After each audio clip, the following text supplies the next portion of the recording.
Happy New Year. My name is Patrick Kuchio from CITAM ChurchOnline. I trust your year has begun well and that you're looking forward to a great year ahead of you. As we talk about the rise of Daniel in this first episode of a series, as we continue looking at the life of Daniel.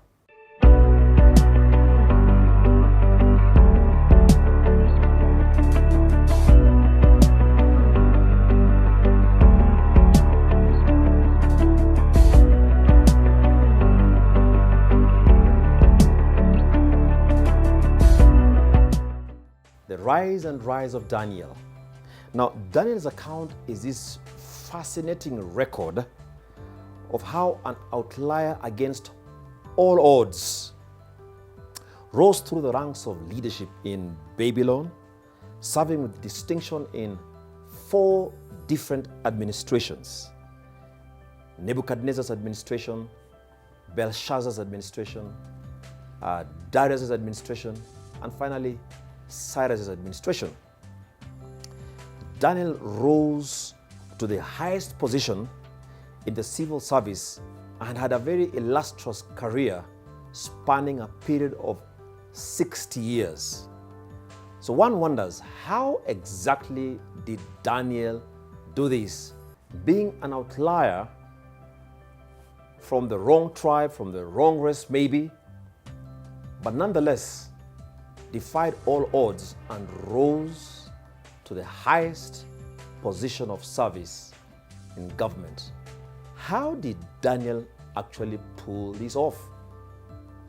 Now, when I read Daniel chapter 1 and Daniel chapter 6, the first observation I make was that Daniel's exceptional qualities and talents made for his rise in the public service.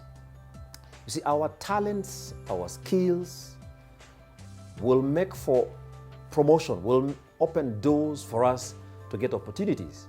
So it's important to pay attention to our skills and talents because they are God-given. But it's important that as you go through the year 2020, that you take some time to sharpen those God-given skills. Because it's those skills, those abilities, those talents, when are leveraged on, that will allow us to climb the ladder, either the corporate ladder, or wherever place you find yourself serving. It's important that you deploy your skills accordingly. So I encourage us to sharpen our skills. When I look at the life of Daniel, before he joined the king's court in Daniel chapter 1, he went through some rigorous training in the language and the literature of the Babylonians. And when he was examined, he was outstanding. It was this unique ability to learn the language and literature of the Babylonians, and when examined and found to be outstanding, that opened doors for him. But when I read further in Daniel chapter 6, the Bible says that Daniel distinguished himself through his exceptional qualities that the king had in mind to have him amongst the 3 royal administrators. King Darius in Daniel chapter 6 decides to appoint 120 satraps over his kingdom. And by then he was a world leader. So the territory of his kingdom span across the entire world. And to help him with the administration, he appoints 120 satraps. But above these 120, he appoints 3 royal administrators, one of whom was Daniel. But Daniel distinguishes himself through his exceptional qualities, and the king thinks of putting him over the other royal administrators. He was closest to the king.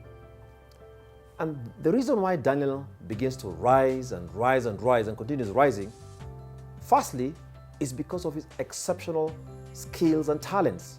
So pay attention to your skills and talents because they will open doors for you to serve before kings and queens. Have you seen a man who's exceptional? Have you seen a man who pays attention to their skills and talents?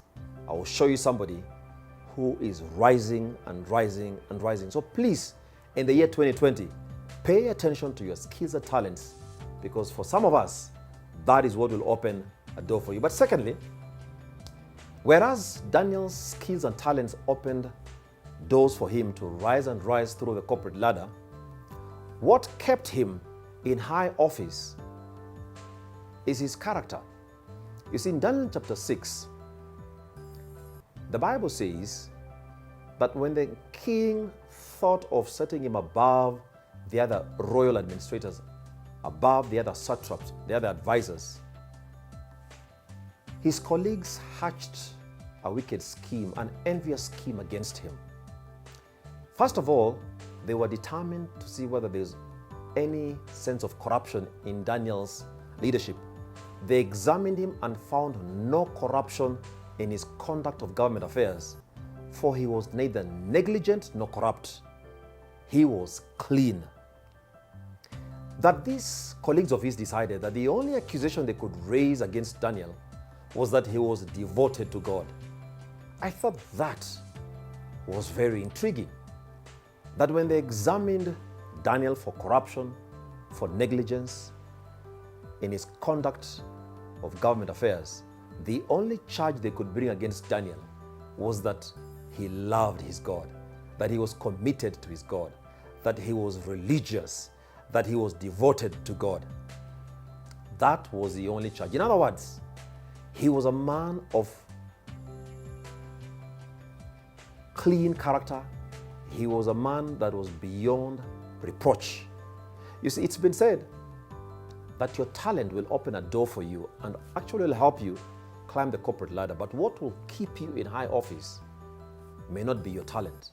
What will keep you in high office is character. You and I know of highly gifted men and women, highly skilled, highly talented people who fail to pay attention to their character. And the obvious happened. They came tumbling down like Humpty Dumpty on that wall. My prayer for you in 2020 is that you will pay attention to your talents and to your gifts, but you'll also pay attention, secondly, to your character. For he who pays attention to their character will remain in high office. There are some of you who are desiring high office. You are desiring promotion. Sharpen your talents, sharpen your skills, pay attention to your skills. That will open doors for you to be promoted, to catch the eye of the board, to catch the eye of the appointing authority. But what will keep you in high office is your character. What is character? Character is that behavior that no one sees when we are all by ourselves. You must pay attention to your character, because there are many who have tripped over their talent. I pray that you will not be amongst those who trip over their talent. Daniel did not trip over his talent. He paid attention to his character, because the only charge that could be brought against Daniel was that he was devoted to his God. So pay attention to your character. But thirdly, what contributed to the rise and rise and rise of Daniel in civil service? Daniel depended on God. You see, in Daniel chapter 6, the only way his envious colleagues thought of bringing him down was coming up with a decree. They tricked King Darius to sign a decree which outlawed private and public prayer for the ensuing 30 days. And you see, the law of the Medes and the Persians could not be repealed, could not be revoked once written. So they got the king to write an edict that for the next 30 days, any person who was found praying to any man or any other god will be thrown into a den of lions. And the king, not knowing the evil scheme these colleagues of Daniel had, he signed that into law. The Bible says when Daniel learned that this decree had been issued, he went to his house, he opened the windows of his house facing Jerusalem, got down on his knees and prayed 3 times, like was his custom even before the decree was issued. He is a man who's up against some mischief. You see, it's important for us to pay attention. This is a reality check. As you rise and rise and rise, wherever God has positioned you, you will always attract the envy of wicked men and women. But that should not discourage you. That should not stop you. Continue depending on God. Daniel, against all odds, knowing the repercussions of going against this wicked law, he still decided to pray. The Bible tells us in Daniel chapter 6, going together as a group, these men went and found Daniel in prayer.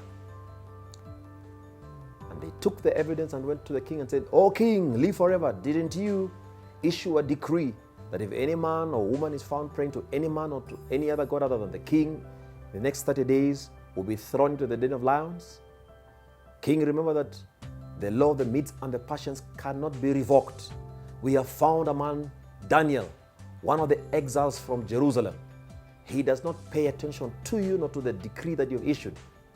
And the Bible says that the king, Darius, was so distressed because he realized that he had been tricked. They put pressure on the king to the point where Daniel was summoned and thrown into the den of lions.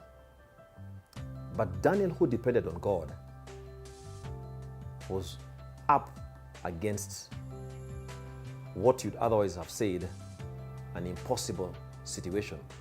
God sent his angel that shut the mouth of those lions, according to Daniel's testimony, that those lions realized that there's some men you can eat and others you cannot devour. Such men who depend on God. You see, I came to tell us that in the year 2020, rely on God, because when you rely on God, there are some lions that will realize that there are some people who can be devoured and others that cannot be devoured. The people that cannot be devoured easily, or the people who cannot be devoured, are those who depend on God. Challenges will come your way, lions will roar, trials will come your way, tests will come your way, but depend on God in the year 2020, because when you take a stand for God, God will stand by you. The king was so disturbed the whole night he hardly slept. He paced up and down, anxious. But before Daniel was thrown into the lion's den, the king told him, "May the God whom you serve protect you and preserve you." The following morning, at the first light of dawn, the king himself went to the lion's den and called at a distance in an anxious voice, "Daniel, has the God whom you trust in delivered you?" And Daniel responded, and the king was utterly surprised. And he called for Daniel to be lifted out of the lion's den. And he ordered the men who had falsely accused him to be thrown in together with their wives and their families. And they were thoroughly devoured. The Bible says before they could get to the bottom of the den, the lions had devoured them. There are men that lions eat, and there are others that lions do not eat. Men who are not devoured by lions are those who depend on God. This year, my prayer is that you will depend on God. Come rain, come sunshine, come hell or high waters, you will depend on God. The beautiful story ends on this note. Daniel's influence impacted the king, that the king issued a decree across the entire world that all the people and the nations of the world were to worship the God of Daniel, because he rescues, he delivers. When you stand for God, the position that you take in God and the stand you take for righteousness impacts not just those close to you, but people far and wide. And my prayer this year is that as you depend on God, as you align yourself with God, as you stand to be counted on the side of righteousness, on the side of holiness, on the side of what is right, that the impact of your testimony will be felt across your organization, across your family, be far and beyond your sphere of influence, because you have chosen to stand for God. My prayer is that God will help you to rise and rise and rise in the year 2020. How did Daniel rise? Number one, we say Daniel was a man of outstanding skills and talents. He paid attention to his skills and talents. Pay attention to your skills and talents, because they'll open a door for you. But the way to remain in high office is to pay attention to your character. And don't forget to pray to God, because they who depend on God will never be put to shame. The Lord bless you richly. My name is Patrick Kuchio. Let's keep this conversation going on our social media platforms right below the screen. The Lord bless you richly and go ahead of you in the year 2020 and cause you to rise and rise and rise and rise like Daniel of old. The Lord bless you richly.